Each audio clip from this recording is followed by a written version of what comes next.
apenas sobre o Bruno Spindel, né? Esse papo tem que ser sobre a organização do futebol do Atlético. E acho que, pensando em 2026, a primeira coisa que tem que ser definida é quem estará à frente do futebol.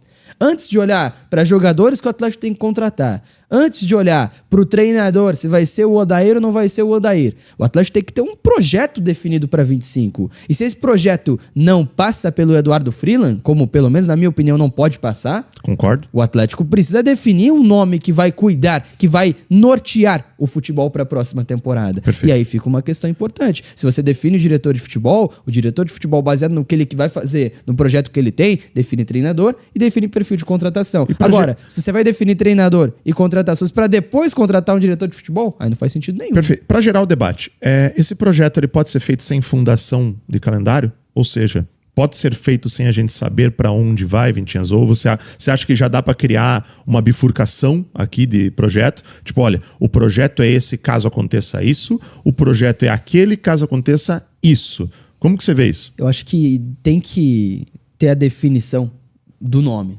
Acho que o nome, o Bruno Spindel, fosse esse nome, ele poderia ser diretor de futebol do Atlético nos dois cenários. Sendo na Série A, sendo na Série B.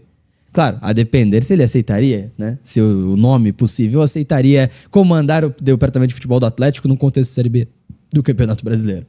Mas o principal é você definir, porque no Atlético já tem definido isso, né? A maneira com que o Atlético quer jogar. O Atlético teve, em determinado momento da sua história, o jogo CAP. O Atlético tem uma ideia do que quer fazer no campo. Agora ele tem que encontrar um profissional que faça com que essa ideia seja aplicada e que tenha essa situação para conseguir aplicar esse tipo de ideia. Então acho que é muito... O jogo CAP existe. É um jogo de... E assim, tem até uma apresentação que o Atlético fazia, né? Que tem alguns pontos de você ter superioridade numérica na última linha do adversário, você ter um jogo muito direto. A esfera... Vamos tentar separar em duas esferas, só para poder argumentar junto contigo.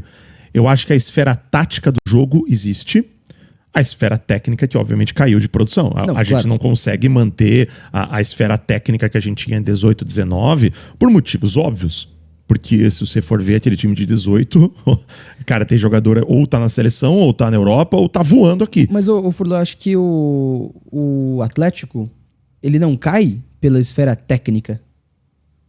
O Atlético cai pela esfera tática. Perfeito. O Atlético cai pelos trabalhos interrompidos de treinadores muito diferentes.